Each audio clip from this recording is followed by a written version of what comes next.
Welcome back, everybody. So today we're going to do some modifications to my Jeep that a lot of people would say are not necessary given the current state of the Jeep.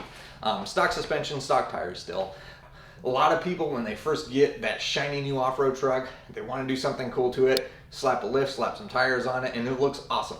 I'd love to do that right now, but I've just always built vehicles where I want it to be as strong as it can be by the time I hit the trail with it. We're going to throw some ball joints in there. We've got some Dynatrac ball joints. We're going to throw some Artec gussets on the inner C's, strengthen that stuff up. A couple of kind of known weak points on the JLs, so I want to get those taken care of right now. That way I don't have to worry about it down the road. So let's tear into it. I'm going to try and save myself a mess and go ahead and drain the diff.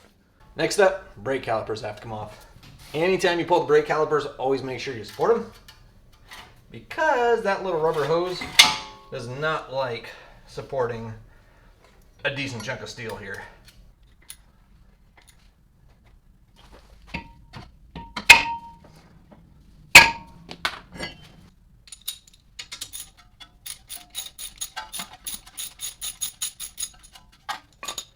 Don't lose that little socket head cap screw, and then just kind of wiggle that back and forth. That sensor should come out.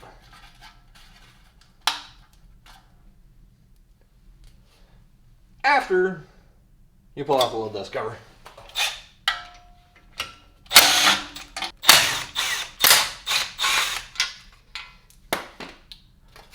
And with stuff like this, these small little screws, I always try to just throw them back in place. Out comes the speed sensor. There's a little O-ring on there to keep dust, water, debris out of there. You want to make sure that thing's still in good shape too. All right, so there's that speed sensor. I'm just going to kind of pull it back out of the way. I'm actually going to go ahead and leave the axle shafts installed on the unit bearing. That way I don't have to break that nut loose. They're going to go right back in anyway. Later on, I am going to go with some different axle shafts, some different knuckles. But for now, we'll pull that out. It just makes it a little bit easier. Now, we should be able to pull out the unit bearing. Again, the axle shaft's still attached, so that's going to come with it, which is no big thing. This is not a press fit, but it's a really tight fit, so you may have to work it loose just a little bit.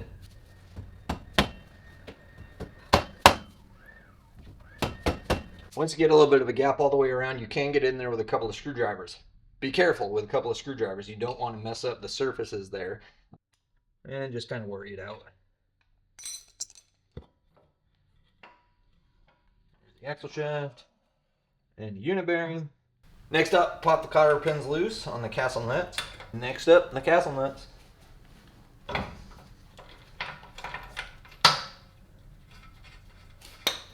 Now when I take these off, I'm not going to take them all the way off until I take it off and drop it. Reason being is that when this knuckle drops, I don't want it to drop on the floor and get damaged, so the castle nuts will be on just enough that they'll kind of catch it, and then I can thread the nut off and then pull the C's off at a nice controlled pace. Just like that. And then again, back those nuts off.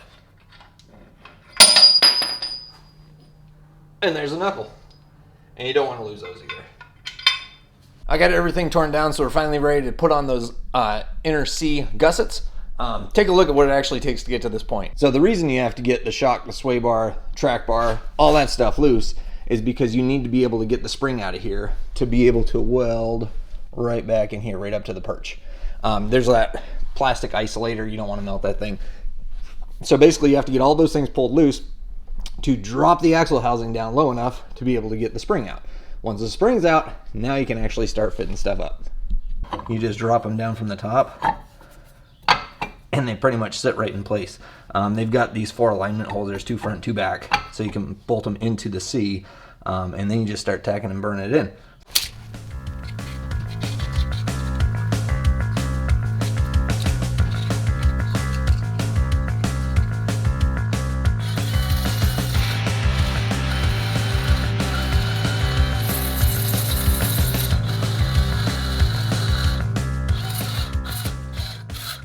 Little bit of weld-through primer, and we'll get burning.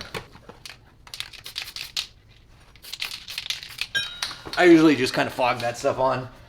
It tends to weld a little bit better. It's going to have the coverage, but it's not going to be a big gloopy mess that you're trying to burn through.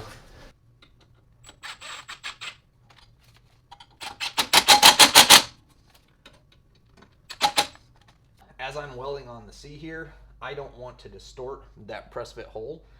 So I'm gonna leave those in there, weld it, then after it cools, then I'll press them out, put it in the new ball joints and reassemble. Got the ground on the Jeep disconnected, now it's time to tack.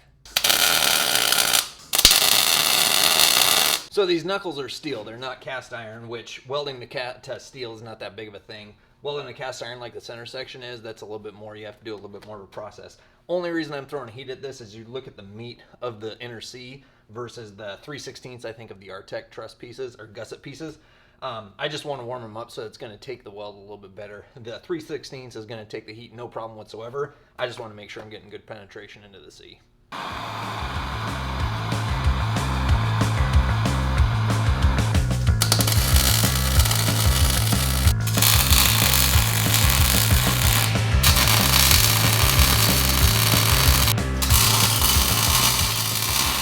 More tight confines, so back with my janky little homemade tip here.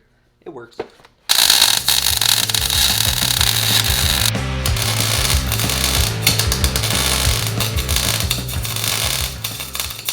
All right, after going back and forth all the way around, making sure that that knuckle wasn't getting crazy hot while I was welding, got everything all welded up on there, so that's ready to go.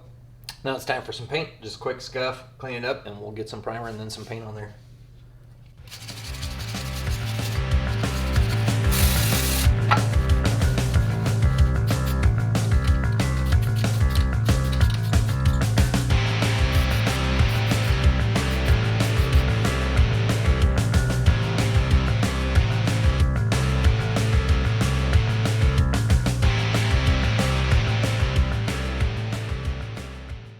Now to slap it all back together. Dynatrac says to orient it so that the Zerk fitting faces to the front. So it's going to go in like that. As you're tightening, you want to make sure that everything is lined up right so that you're not trying to pull the ball joint into the press tool. And because of that, I'm actually going to pop it off and check it all the way through, just to make sure everything's coming up well. And if you look on the bottom there, you can just see that that shoulder is seated right up tight. So, looks like we're good to go. On to the top. So again, this is their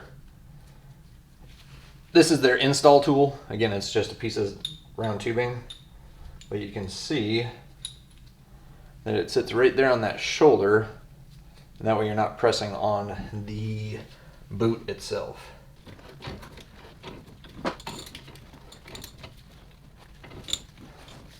Now the upper ball joints actually take a little snap ring, so make sure you get that thrown in there, and just be careful because snap rings like to go nuts if you're not paying attention.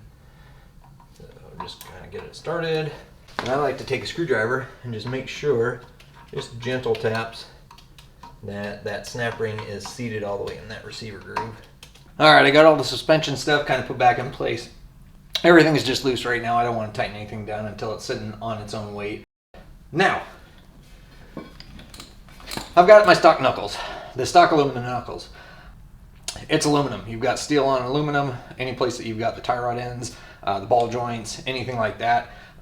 So I've always been nervous about these things getting wallowed out, coming apart.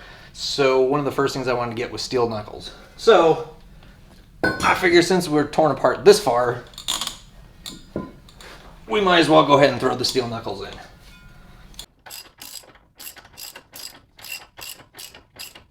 A couple of things on the axle shafts. On the passenger side again, this is a two-piece axle shaft. I'm going to throw some grease on the edges of these splines. I'm also going to kind of check these splines to see if there's any sharp edges, because those sharp edges can cut that seal and then cause a leak. I don't want that.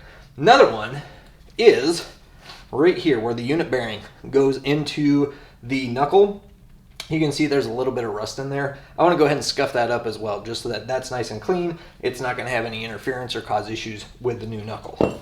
And you can kind of see there's some rust dust that's coming off there. So there's definitely some material that's on there, and I don't want to just shove that into the new knuckle. So I can feel there is just a little bit of a burr on some of these. I'm going to grab a fine file and just touch the edges real quick.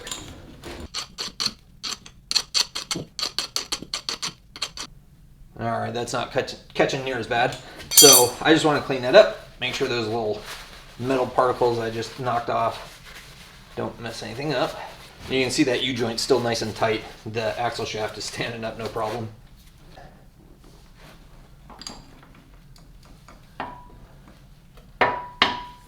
And just kind of take your time, because when you get to that seal, you don't want to punch it. And just kind of work that hub and shaft back and forth just a little bit, and it'll get the inner shaft to line up, and they slip right in. So I had to kind of tweak the wire guide here that the vehicle speed sensor or the wheel speed sensor runs on, just because of that gusset for the C.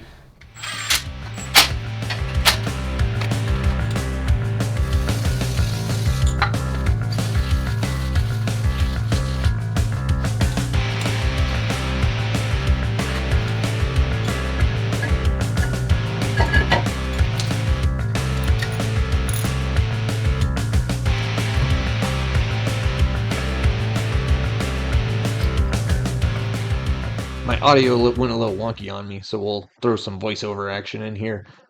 So after you mess with the front end at all, when you're messing with the steering, you definitely want to check to make sure that your alignment's still spot on.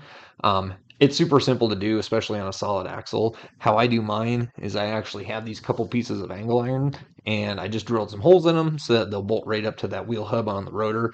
I had to use a couple of spacers just to push them out so that they'll clear the brake caliper. Just make sure to space it equally on both sides, and that way it's not going to affect your measurement. After that, grab a couple of tape measures. With your tape measures, you want to make sure that both tape measures measure the same. I have seen some tape measures where they're delineated just slightly differently, so they will give you a different measurement, which it doesn't help you at all. So just hook your tape measure on either side of the rotor, one front, one rear, and you're going to hook one side of the Jeep and then pull the tapes over to the other side. I like to leave it so that the tape measures are not down on the ground. That way the weight of the tape measure body kind of holds tension on it and holds it snug for you. After that, you just check your measurement and see what you're looking at. On mine, with these knuckles, they were machined just slightly differently than the factory knuckles. You just have to make sure that you make the change for them. These knuckles brought my toe to about 1/8 of an inch toed out, and I like to run 1/8 inch toed in. So super simple fix on that.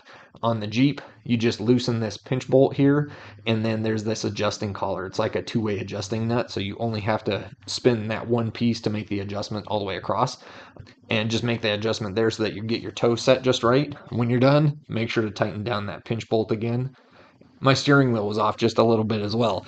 All you have to do is just to change the adjustment on the drag link, and on the drag link, same thing. Just loosen this pinch bolt up here, mess with the adjusting nut there, and you just move it until you get the steering wheel so that it's lined back up so it's nice and flat for you. Got all my knuckle upgrades all taken care of, built, and as you might notice, we're not at home in the garage. We're out here in Moab. Made the trip out, and let's take a quick look, see what we ended up with. So you can see we got those reed knuckles in there. We got our Artec inner C gussets, and then you can also see, if you look way back in there, you can see that we've got those Dynatrac ball joints. I'm back from Easter Jeep Safari.